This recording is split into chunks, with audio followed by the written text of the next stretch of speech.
नमस्कार दोस्तों। तो आज हम एनालाइज करेंगे टाटा ग्रुप की leading FMCG company Tata consumer products limited को, जो कि इंडिया में एफएमसीजी सेक्टर में टॉप 5 कंपनीज में आती है। और आज इस वीडियो में हम कंपनी का पूरा स्वॉट एनालिसिस करेंगे, कंपनी की पूरी प्रोडक्ट डिटेल देखेंगे, कंपनी के फाइनेंशियल चेक करेंगे और साथ साथ कंपनी की वैल्यूएशन भी देखेंगे कि आज की डेट में किस वैल्यूएशन में कंपनी अवेलेबल है। तो सबसे पहले बात करते हैं एफएमसीजी सेक्टर की। तो एफएमसीजी का मतलब होता है फास्ट मूविंग कंज्यूमर गुड्स, यानी कि ऐसी चीज़ें जो हमारे रोज़मर्रा की लाइफ में यूज़ होती है। अगर हम सिंपल भाषा में कहें तो राशन का सामान। तो आपने देखा होगा आज की डेट में हर आदमी की ये बेसिक नीड है। जैसा कि आपने सुना होगा कि सबको क्या चाहिए, सबसे पहले रोटी, कपड़ा और मकान। तो इस तरह से अगर हम अपने एफएमसीजी प्रोडक्ट्स में इन्वेस्ट करते हैं अपना पैसा, तो हम लोगों की बेसिक नीड से जुड़ी हुई चीज़ों में इन्वेस्ट करेंगे, जो कि प्रोडक्ट्स ऐसे होते हैं हमेशा डिमांड में रहते हैं। जैसे कि आपने लॉकडाउन के केस में भी देखा होगा कि बाकी सब दुकानें बंद हो गई लेकिन राशन की दुकानें हमेशा खुली रहीं। तो ये पावर है एफएमसीजी सेक्टर की। क्यों? क्योंकि लोगों की बेसिक नीड से जुड़ा हुआ है। तो इसीलिए इस सेक्टर को और इस कंपनीज को हम काफ़ी वेटेज देते हैं। दोस्तों, ये तो एक जनरल बात होगी कि हाँ, जो एफएमसीजी सेक्टर है वो काफ़ी प्रॉमिसिंग है या काफ़ी अच्छा सेक्टर है इन्वेस्टमेंट के लिए। लेकिन अगर हम डेटा के हिसाब से बात करते हैं, गवर्नमेंट रिकॉर्ड्स के हिसाब से बात करते हैं, तो सरकारी आंकड़ों के हिसाब से 15% CAGR के हिसाब से हर साल इस इंडस्ट्री में ग्रोथ आने वाली है। यानी कि 2020 में जो अपनी एफएमसीजी मार्केट है वो थी $110 बिलियन की, और ये 2025 तक बढ़कर $220 बिलियन हो जाएगी। यानी कि लगभग 5 साल में दोगुनी ये हो जाएगी। तो इसलिए एफएमसीजी सेक्टर काफ़ी प्रॉमिसिंग सेक्टर लग रहा है, इसीलिए हम इस सेक्टर के बारे में ज़्यादा बात कर रहे हैं। दोस्तों, अभी तक तो बात होगी एफएमसीजी सेक्टर की और एफएमसीजी की डेटा की और ग्रोथ के बारे में। अब हम वापस से बात करते हैं अपनी company Tata consumer products limited के बारे में। तो यहाँ पे अगर हम बात करें तो इंडिया की लार्जेस्ट टी कंपनी है टाटा कंज्यूमर प्रोडक्ट्स लिमिटेड। उसके अलावा ओवरऑल वर्ल्ड में second largest branded T company है। कंपनी का इंडिया के अलावा यूके, US, कनाडा, ऑस्ट्रेलिया सब जगह पे बिजनेस है। अगर हम रिवेन्यू वाइज भी देखते हैं तो इंडिया से कंपनी को 62% रिवेन्यू आता है और इंटरनेशनल बिजनेस से 38% का रिवेन्यू आता है। तो कंपनी काफ़ी अच्छी इंटरनेशनल रीच भी है। उसके अलावा कंपनी के हम ओवरऑल बिजनेस सेगमेंट देखते हैं तो कंपनी मेनली 4 बिजनेस सेगमेंट में काम करती है। सबसे पहला है ब्रांडेड टी बिजनेस, फिर फूड बिजनेस, फिर ब्रांडेड कॉफ़ी बिजनेस और टाटा स्टारबक्स कॉफ़ी स्टोर्स, जो कि इंडिया में इनका जॉइंट वेंचर है। इसके अलावा अगर हम बात करते हैं प्रोडक्ट वाइज रेवेन्यू की और ब्रांड्स की, तो सबसे पहला जो है ब्रांडेड टी बिजनेस में कंपनी का 51% रेवेन्यू आता है। और इसके अंदर जो कंपनी के पास ब्रांड्स अवेलेबल हैं वो है टाटा टी, टेटली, गुड अर्थ और टी पिक्स। इसके अंदर कंपनी सभी तरह की लगभग टीज बनाती है, black T, special T, cold infusion, green tea, ice tea. इस तरह के सारे प्रोडक्ट्स जो हैं वो इसी कैटेगरी के अंदर आते हैं। उसके बाद हम बात कर रहे हैं कंपनी के फूड बिजनेस की। तो कंपनी का जो फूड बिजनेस है वो मेनली इंडिया के अंदर ही है। इसके अंदर कंपनी के टाटा सॉल्ट आता है और टाटा संपन्न के नाम से ब्रांड आते हैं, जिसके अंदर कंपनी दालें बनाती है, बेसन है, मसाले हैं, पोहा है, इस तरह के सारे प्रोडक्ट्स इनके आते हैं।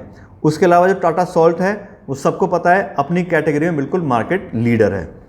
फिर अगला आता है कंपनी का ब्रांडेड कॉफ़ी बिजनेस।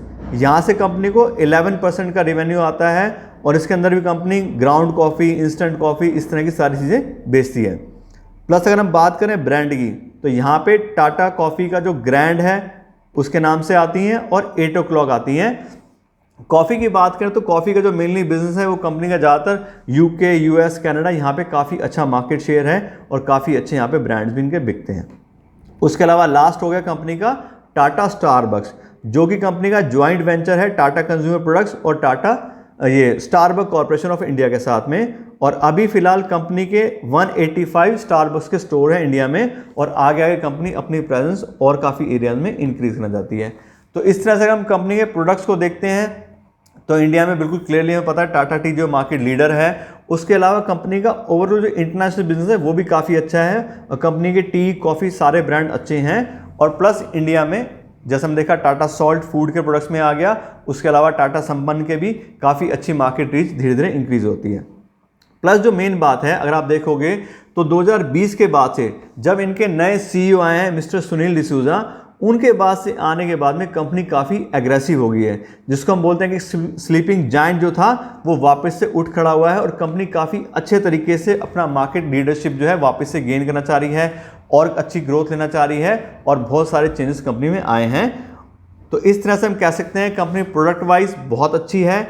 अब जैसे मैंने बात की नए सीईओ की मिस्टर सुनील डिसूजा, तो उसके हिसाब से हम देखते हैं कि उनके बाद में आने के बाद में देखो कंपनी के फाइनेंशियल्स में भी काफ़ी अच्छी ग्रोथ आई है, काफ़ी अच्छे चेंज आए हैं। तो अब हम बात करते हैं कंपनी के फाइनेंशियल्स की। तो अगर हम पिछले 5 साल के रिवेन्यूज़ कंपनी के देखते हैं तो कंपनी के रिवेन्यूज़ लगातार इंक्रीज हुए हैं। 2017 में कंपनी का रिवेन्यू था 6,750 करोड़ रुपए और 2021 में बढ़ के हो गया 11,583 करोड़ रुपए। इसका एक तो ये रीज़न है कि कंपनी वैसे भी अच्छी है, कंपनी के रेवेन्यूज इंक्रीज हो रहे हैं, प्लस कंपनी ने 2020 के अंदर अपने टाटा केमिकल के प्रोडक्ट्स जो हैं वो काफ़ी सारे एक्वायर करे हैं, जिसके अंदर टाटा सॉल्ट जो है वो टाटा कंज्यूमर लिमिटेड के पास में आ गया है। तो फूड का जो बिजनेस था वो काफ़ी सारा इन्होंने एक्वायर कर लिया है, इसलिए भी कंपनी के रेवेन्यूज इंक्रीज हुए हैं। प्लस जो नए सीईओ आए हैं मिस्टर सुनील डिसूजा, उनकी भी काफ़ी अच्छी पुरानी एक्सपीरियंस है एफएमसीजी के अंदर, कंज्यूमर प्रोडक्ट्स के अंदर, तो उनकी लीडरशिप में भी काफ़ी कंपनी अच्छी आगे परफॉर्म करने वाली है।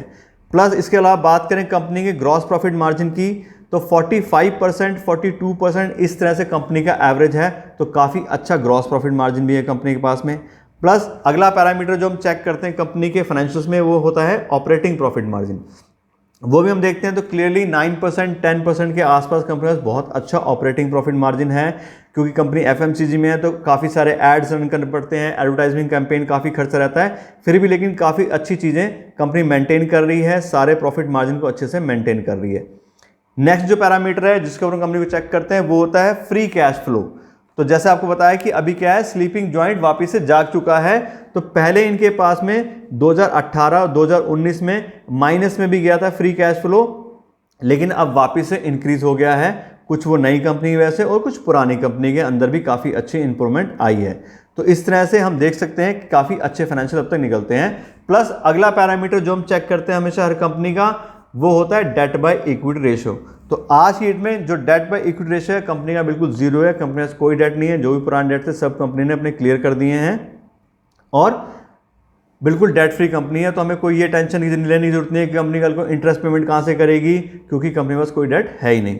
उसके अलावा अगला जो पैरामीटर है उसके ऊपर हम बात करते हैं वो है रिटर्न ऑन इक्विटी, यानी कि जो कंपनी के साथ हम इन्वेस्टमेंट करते हैं, जो इन्वेस्टर्स अपना पैसा इन्वेस्ट करते हैं उसको बोलते हैं इक्विटी, तो उसके ऊपर कंपनी कितनी रिटर्न दे रही है उसकी अगर हम बात करें तो वो यहाँ पे आ रही है 6%। तो ये पिछले कुछ सालों से कम आ रही है, लेकिन जैसा आपको पता है कि नई मैनेजमेंट आई है, काफ़ी चीज़ें इंप्रूव हो रही हैं, तो इस कंपनी को हम थोड़ा सा अभी ट्रैक पे रख सकते हैं और फिर धीरे धीरे जैसे हमें लगेगा कि हाँ कंपनी की सारी चीज़ें और अच्छी हो गई हैं तो हम बिल्कुल इस कंपनी में इन्वेस्टमेंट के लिए इसको देख सकते हैं। तो अभी तक तो हमें बात होगी सारे फाइनेंशियल्स के बारे में, कंपनी कैसे फाइनेंशियल्स हैं, रेवेन्यू हम देख ले काफ़ी अच्छे हैं, प्रॉफिट मार्जिन काफ़ी अच्छा है, थोड़ा सा रिटर्न ऑन इक्विटी कम है, तो इसलिए हम उसको अभी ट्रैक पे रखेंगे कंपनी को। अब हम बात करते हैं कंपनी की वैल्यूएशन की। आज की डेट में कंपनी की क्या वैल्यूएशन आ रही है, किस प्राइस पे कंपनी अवेलेबल है। तो अगर हम बात करते हैं वैल्यूएशन की तो कंपनी को वैल्यू करने के लिए मैं हमेशा फ्री कैश फ्लो के ऊपर उसको वैल्यू करता हूं, जिससे हमें क्लियर पिक्चर मिलती है कि कंपनी के नेट प्रॉफिट तो ठीक है बट कंपनी को उसमें से रिसीवेबल और रिसीव कितने कितने हो गए हैं। तो यहाँ अगर हम देखते हैं तो कंपनी का 3 साल का पिछले जो फ्री कैश फ्लो आता है वो आता है 765 करोड़ रुपीज़, और उसके हिसाब से कंपनी की फेयर वैल्यू निकल के आती है 38,265 रुपीज़। तो ये जो वैल्यूएशन है ये मैं हमेशा जो है डिस्काउंटेड कैश फ्लो एनालिसिस के हिसाब से करता हूँ। उसके लिए मैंने अपने चैनल पे अलग से वीडियो बना रखी है, आप उसको चेक कर सकते हो हम कैसे डिस्काउंटेड कैश फ्लो एनालिसिस करते हैं। तो जो 38,265 करोड़ रुपीज़ जो कंपनी की पूरी कंपनी की वैल्यू आई है उसको हम पर शेयर वैल्यू में कन्वर्ट करते हैं तो वो बनता है 415 रुपये।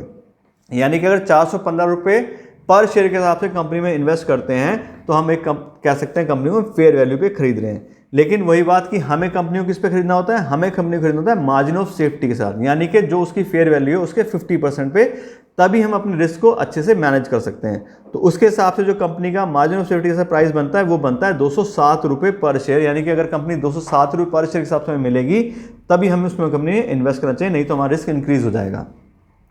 और अब हम बात करते हैं कंपनी के करंट शेयर प्राइस की। तो जो कंपनी का करंट शेयर प्राइस है वो है 820 रुपये। तो यानी कि जो हम चाह रहे हैं 207 रुपये उसके हिसाब से 820 रुपये, यानी कि 4 गुने प्राइस पे आज की डेट में कंपनी चल रही है।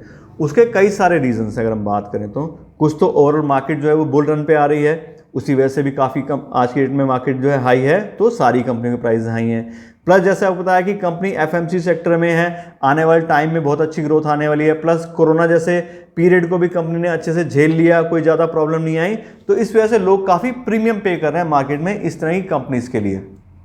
लेकिन हमें प्रीमियम पे नहीं करना है, हम अपनी वैल्यूएशन पे ही कंपनी को खरीदेंगे। मेरी तो यही सलाह होगी आपको। बाकी अगर आप इसमें इन्वेस्ट करना चाहते हैं तो अपने एडवाइजर से, जो फाइनेंशियल एडवाइजर्स होते हैं, उनसे आप चेक करके आप देख सकते हैं। अगर आपको कोई और वैल्यूएशन अच्छी लगती है, कुछ और प्राइस आपको अच्छा लगता है, तो आप उसके हिसाब से भी देख सकते हो। तो इस तरह से आज की डेट में आपको सारी इन्फॉर्मेशन कंपनी के बारे में दे दी है। कंपनी के प्रोडक्ट्स बहुत अच्छे हैं, कंपनी के फाइनेंशियल्स भी अच्छे हैं, लेकिन वैल्यूएशन थोड़ी सी ज़्यादा आ रही है, तो आप उसको अपने हिसाब से कंसर्न कर सकते हैं। तो आशा करता हूँ आपको वीडियो अच्छी लगी होगी। आप इस वीडियो को लाइक और शेयर जरूर कीजिएगा, और आप कुछ भी अगर पूछना चाहते हैं तो कमेंट बॉक्स में कमेंट करके आप मुझसे पूछ सकते हैं। Thank you so much.